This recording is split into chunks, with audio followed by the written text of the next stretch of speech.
It's very important this time. Yeah, exactly. So,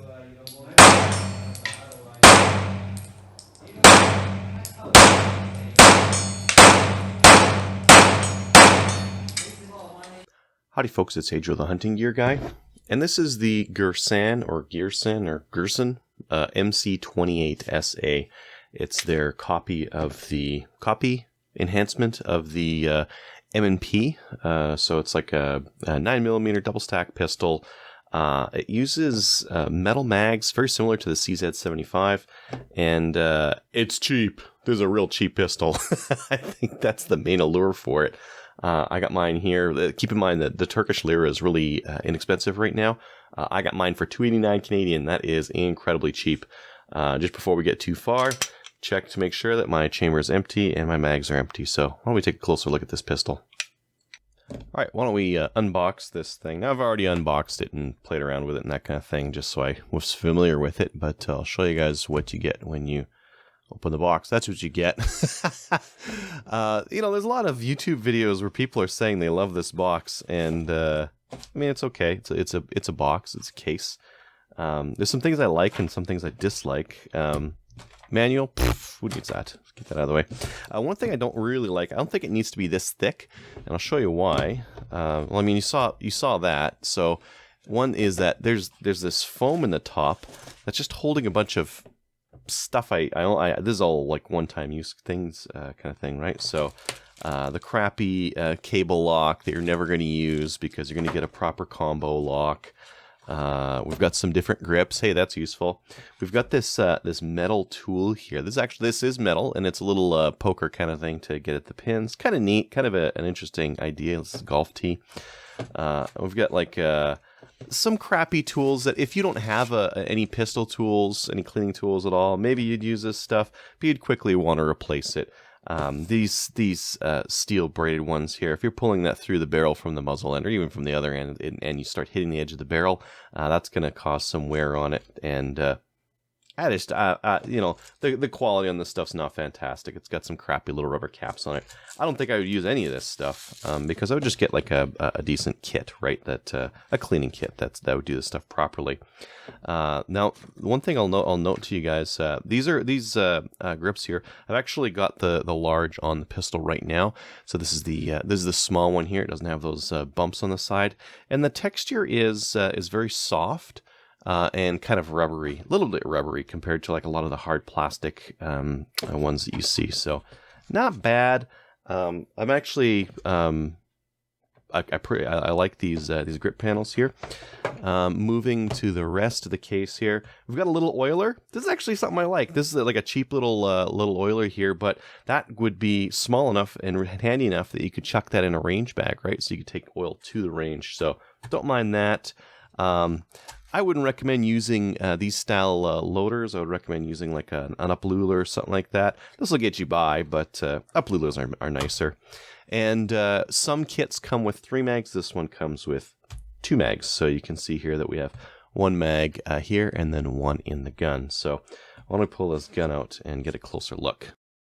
In terms of operations, this pistol is very much like the M&P. It's got all the same controls on it, with the exception of it only has a slide release or slide stop on the left-handed side, so only for righties. The magazine release will go to both sides, and the takedown lever is in the same place as the M&P. So to drop our magazines, we're going to press that mag release. Magazines drop free very nicely, so one thing I really like about this gun is that the magazines look really good. I think these are Mekgar mags. There's a CZ75 Mekgar mag for my Shadow 2, and there is the Girsan mag. And if you can see, boy, they're pretty similar, right? So very similar. I'm pretty sure Mekgar makes these mags because of just how similar in finish and in look they are to the CZ75s. Now, while some of these pistols do come with a safety that would pop in right here, this one doesn't. I would really recommend getting the pistol that doesn't include the safety. The whole point of getting a striker-fired polymer pistol like this is the simplicity, and I think that's what you get when you don't have a safety in here. There is like a very slightly visible cutout that they probably have a metal piece in the mold to make these that they fill in, but it's not noticeable to where it's ugly. To take down the pistol, we're going to move the slide to the rear, pressing up on that slide stop. Then we can turn this disassembly lever down. Now this is pretty stiff on mine, and the reason why is it's actually scraping against this plastic. I don't know if this backside is rough or something, but it's pretty tight to turn in there. Then you push it forward, ensure that your magazine is empty and their chamber is empty, and then pull the trigger. The upper slide comes off. And just like on your M&P and pretty much every other standard pistol out these days, your spring and your barrel come out and you're disassembled. Now, nothing too crazy here. I believe they say the hammer's cold hammer forged, which might be better. It's actually using a bunch of grooves in there, so a little bit more grooves than normal. Maybe that's better, maybe not. Who knows? Now, I can tell you one thing. The finish on this, you can see it looks quite black, and that's because it's almost like a matte finish on there. This is, I think I read that it was Parkerized and then it was Cerakoted afterwards. I don't really trust this finish to hold up that well. Maybe it does. Maybe it holds up really well. I'm going to take it out to the range and beat it up a bit and see if the finish stays on. But just one thing to keep in mind. The other thing I have heard is that some guys have had the rear sight loosen on, so you might want to check these Allen head screws on the back of the rear sight, and just one at a time undo them, or just check them for torque. If they are loose, I would recommend taking them out, cleaning them off, throwing a little bit of Loctite on there, and then putting them back in, because you don't really want that rear sight to move. Now, to pull our firing pin out, what I'm going to do is depress on the safety plunger here, pull down on the firing pin, and then basically just pull that plastic down there, because it has to be pushed down for the... Oh, god damn you. Alright, just to show you what I did there, you have to actually push this plastic sleeve down. You see that plastic sleeve that's kind of holding that firing pin in there, and that's the bit that you got to push down so it clears this rear plate. Now, if you've ever seen an M&P or even a Glock, this is going to be pretty similar. We've got our block at the front there for acting against the barrel. We've got a couple of rail pieces at the front and back. These are steel. One thing that is different is the firing pin and how it's actuated with this trigger bar here. As it's pushing, you see that little round piece there? It's actually acting against the sear here to drop it, and that's what's causing the sear to kind of go down there. So really interesting there. Now, one thing I will note, this trigger return spring that they have in here is very strong. So it's very it's pulling quite hard on it. I think if you were to change that guy out for a lighter one, you might be able to drop a pound on this thing pretty easily, because it's a very strong trigger return. I don't think it needs to be that strong. So easy way to lose a pound off the trigger pull on this thing. The other way, if you just get one of these guns, right off the hop, the trigger pull is quite heavy, and you may want to just pre-wear these in. And it's very easy with this, because you can just sit here and just go like that, and these surfaces will slowly polish against each other. You won't get the polishing against the safety block in the slide there, but you will get that sear wear in just by going like this, a few hundred times. So if you really wanted to, you could just sit and watch a movie and just click this thing back and forth, and you'll get a little bit of wear on there. Once you're done with that, it wouldn't be a bad idea to just throw a little bit of grease on that thing, just to make sure that surface is well lubricated. So I just chucked some synthetic on there, and oh man, I can already feel like it feels a little bit better already. Now, reassembling on these things is pretty easy. I'm going to show you guys a couple of places to oil, just in case you end up getting one of these.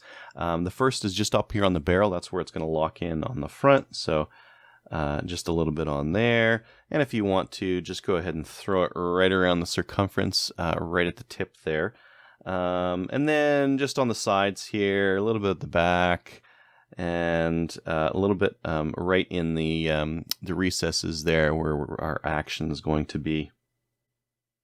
Once you're done with oiling the barrel, you can go ahead and slide it into the gun, lock it in place, grab your spring. There's two ends to this. One has kind of like a nut end to it, and the other side is flat side to the back. Put it in there, and then kind of push in and down so it locks it in place. Now, optional as well, you may want to just oil these the rails that it has on there, just to give it a little bit of lubricity. And as well, if you notice any of the places where the paint is flaked off, or if the finish is starting to go, definitely lube those areas with some oil, because that'll prevent rust from forming on this gun. Once we're complete, make sure that the disassembly lever is down, and then go ahead and pull it back, lock it in place, and flip that the disassembly lever forward. Test it out for functioning. I am empty. Test a reset.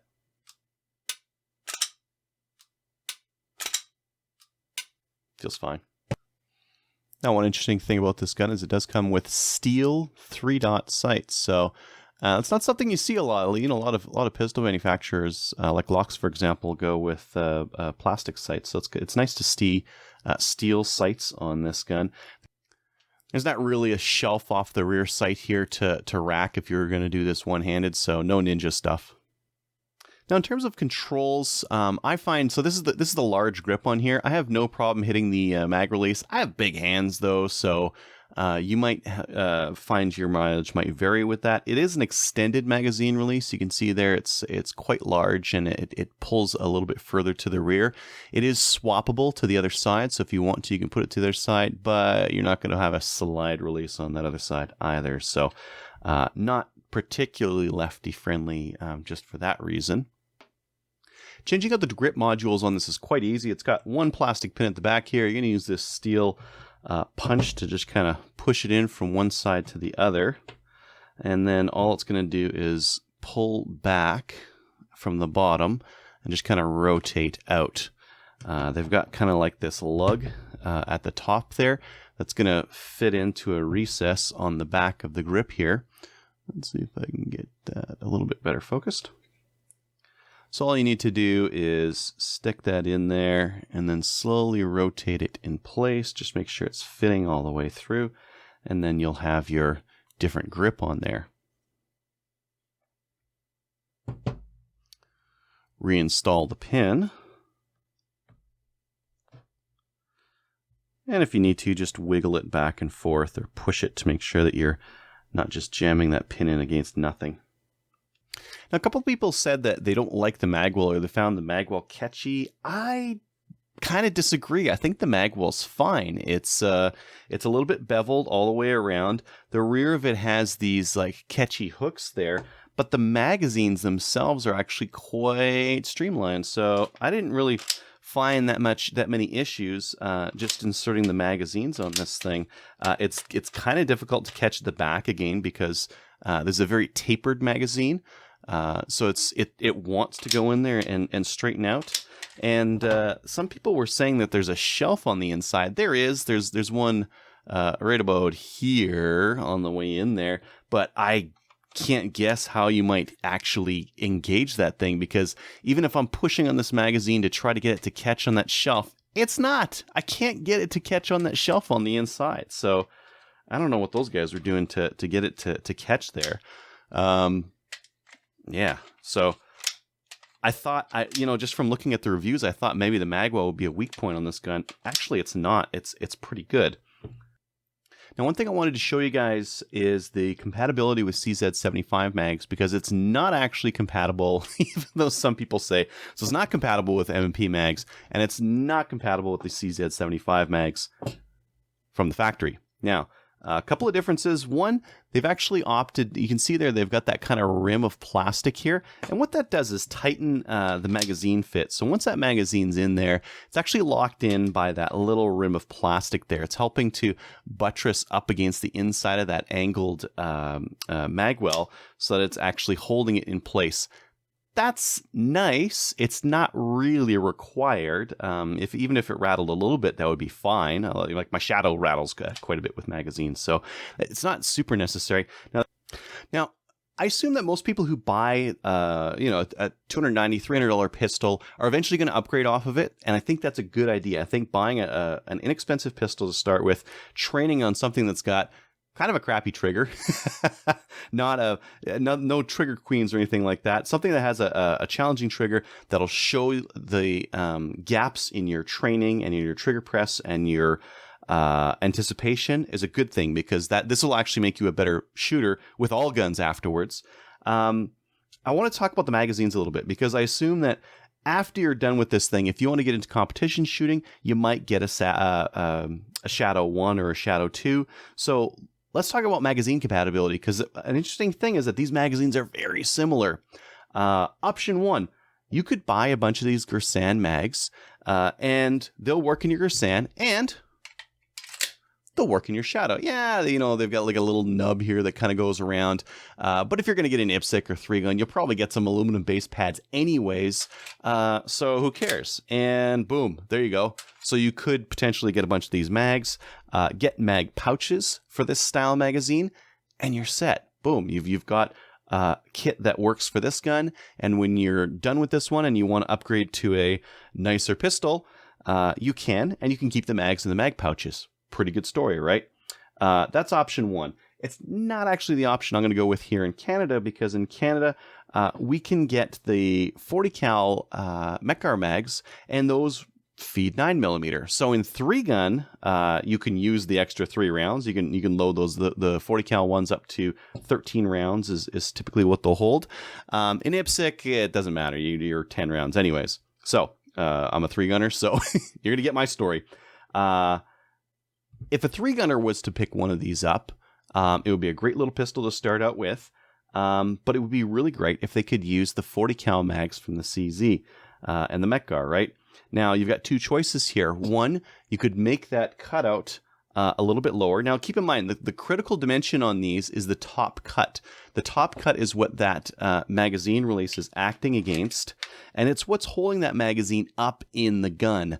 It's latched in place. It's not going to come out. The thing that's keeping it from going too far in is actually this magazine base plate. That's what's keeping that magazine from being over-inserted into the gun. So, with that all said, the top surface that's holding these mags in is the critical part. The lower surface is not.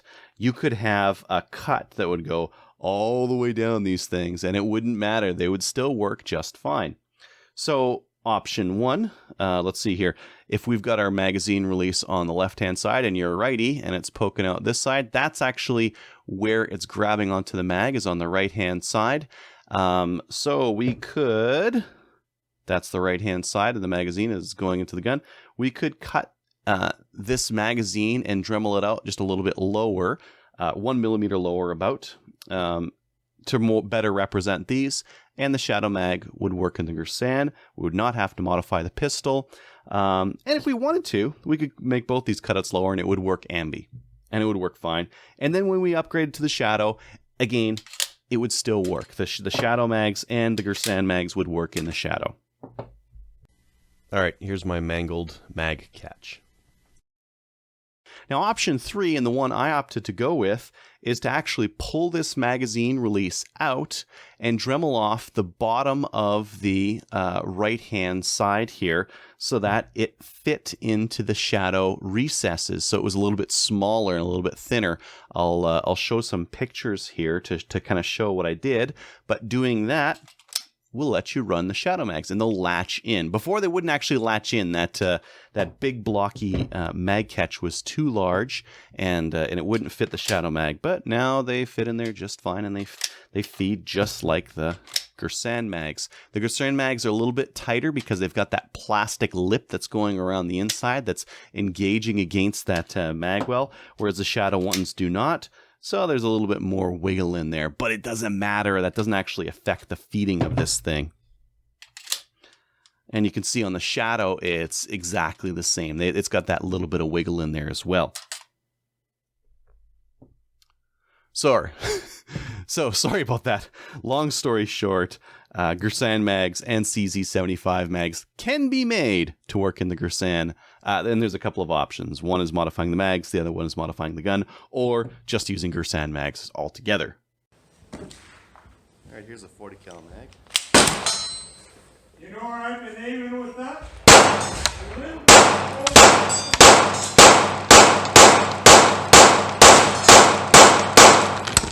Now we've heard lots of things about the trigger on this thing. I saw a video where it looked kind of like it had like a fake reset kind of a thing. I just want to show you what my experience has been, because like with this gun, I'm actually kind of impressed by the trigger. I mean, it's really heavy, but it's not bad. So you can see there, it's got like, kind of like a two-stage thing going on. It's got quite a lot of take up there.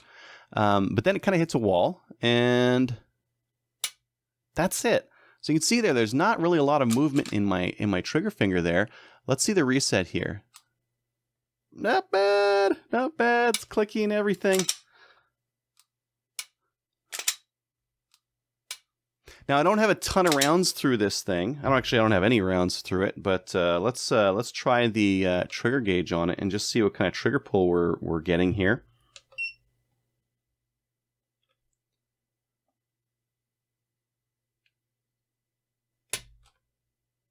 That's 6.5 pounds. And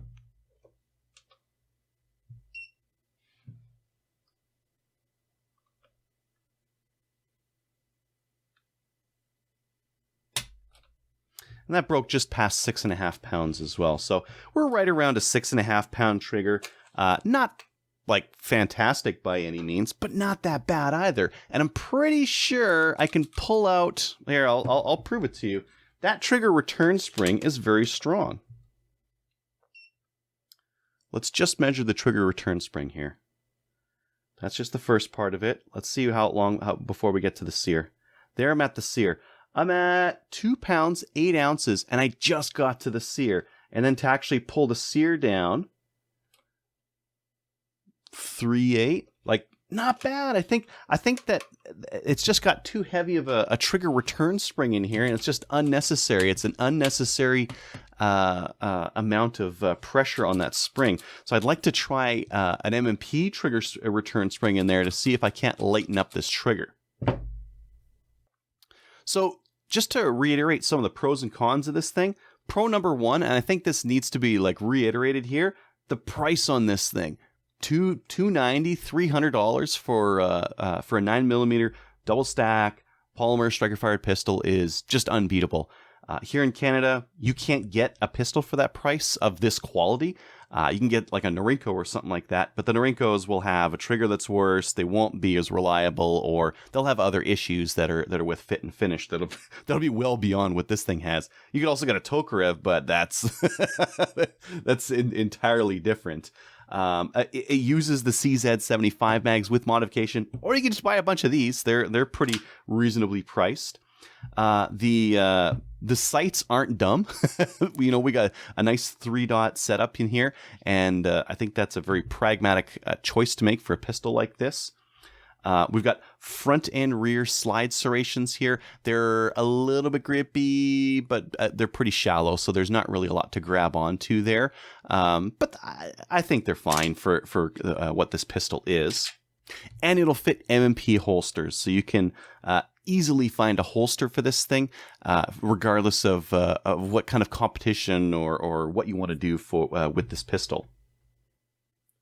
Now, some of the cons of this pistol. One, and I really need more time with this gun to validate it, is the finish. The finish isn't fantastic. The competitor, the M&P, has a stainless barrel that has a nice tough finish on it, and a stainless slide that has a nice tough finish on it as well. So That's a better finishing option than whatever this is. Thing number 2 that's kind of crappy on them from the factory. Again, the trigger. The trigger is kind of heavy, but I would rather take this one over the M&P. This is way more clicky, way more positive, and it's got a nice short reset as well. I would have no problem running this thing in a match. I mean, I'm not going to run it in a match. I've got better pistols, but still, if I was starting out, this would be a pretty good little choice.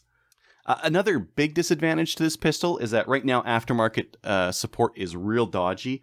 I could not find decent information on how to make CZ75 mags work in this thing, and that's why I had to make the information available online, because there's a couple places that said, yeah, maybe the mag catch, oh, they fit just fine. Zenith says they work in the States. They don't. They don't work. The mag catch is a lot bigger in the MC28 than it is in the CZ75. The other issue is that parts. What happens if I really screwed up that mag catch and I need to get another one? Hopefully the distributor is still carrying them in. I know Zenith was blowing these out in the States. So you're kind of left to the whims of a distributor bringing this stuff in from Turkey, which, I don't know, maybe their economy does well, maybe it doesn't. Maybe we can get these parts in, maybe we can't. So that's that kind of like a niggling thing in the back of my mind. Aftermarket's going to be a little bit difficult. Hey, if you don't like this magazine release, screw you, because that's the only one you can get. There are no other mag releases you can get for this pistol. Although, one thing that is interesting, and this is just something I've read, I haven't actually tested it, but I believe these sights are SIG sights, so you could change out the front and rear sight if you wanted to. Now, one thing, some people were saying that the grip was quite grippy. I disagree. Now, keep in mind, I'm a competition shooter, and one of my guns is covered in sandpaper grit. That's how much I love my grip on my competition guns. It's a little bit rubbery. It's got a little bit of a soft texture to it, but these are not aggressive by any means. The FNS has very aggressive points on it. These are actually quite soft. So if I was going to run a competition with this, the easy solution would be to add some skateboard tape to the grip just to give it a little bit of extra more grip. So what does this all add up to? I think it's a pretty good deal. I mean, is this the pistol that I'm going to run in a match? Well, no, because I have a Shadow 2 and I have a pimped out Glock. So, of course, I'm not going to run it in a match. But if I was bringing a new guy to a match, would I hand them this? Maybe. Now, some of you guys are going to think that's cruel. The trigger on this thing's not fantastic. Yeah, the flip on it's going to be pretty extreme again, because it's got a very lightweight lower. It's not like a big steel gun where, boom, you're chonking down 3 pounds on this guy here, whereas this one's going to be quite a bit lighter, especially on the lower part, and we're going to have a lot of reciprocating mass that's going to torque it up. But this gun will show the flaws in your shooting style. This one will hide it. This one will do a damn good job of hiding a horrible trigger press and horrible anticipation, whereas you can't hide from it on this gun. So this, again, wouldn't be a bad one to start off with, because if you can shoot this trigger well, you can shoot this trigger well, and you can shoot lots of other triggers well. So I think that starting off with a gun that has a difficult or a non-pimped out trigger is not a bad idea, because it gets you used to pulling through a heavy trigger and keeping the gun on target. Now, I hate to just mention this one more time, but the finish on here, maybe it's fine and I'm worrying about nothing, or maybe there's a reason why more gun manufacturers don't finish their guns like this.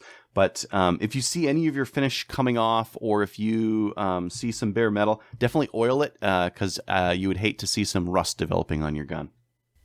Hey, just got back from the range shooting this MC28. A couple things I noticed. One thing, this full power recoil spring on it, it works best with full power factory ammo.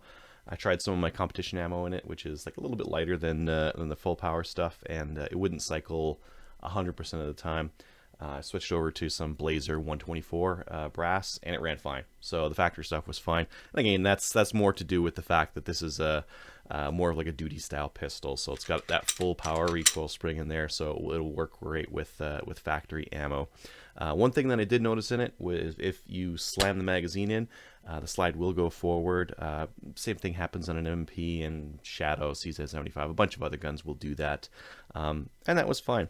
And then the other thing I noticed is as long as I was keeping like a really tight weak-hand grip, I was actually getting some decent accuracy out of it. I was able to, I was shooting at a steel plate at about 50 meters in the video there, so when you hear like the dinging, and keep in mind I'm just like blazing away just for the sake of the video, but I'm getting some decent hits just at 50 meters, just blazing away with like a little, 4¼ inch barreled polymer striker fire pistol. So very interesting. I don't think I'd buy this pistol if it was as for $400. I know for $400 they have like one that's got like a stainless slide and an optics mount on it. This guy here, I think it's pretty competitive at right around $350 kind of a thing. Any more than that, and I think there's a lot of competition right now, right? There's the Canik TP9 SA, even the Smith & Wesson MMPs are pretty low priced, and then a little bit more than that you get into Glocks and a whole bunch of other cool stuff. So I think at $350 these are a pretty cool, pretty good deal. I like a lot of the options on it, like the iron sights instead of plastic and that some of that kind of thing. So wouldn't be a bad gun to start with as like a basic duty kind of pistol. Thanks for watching.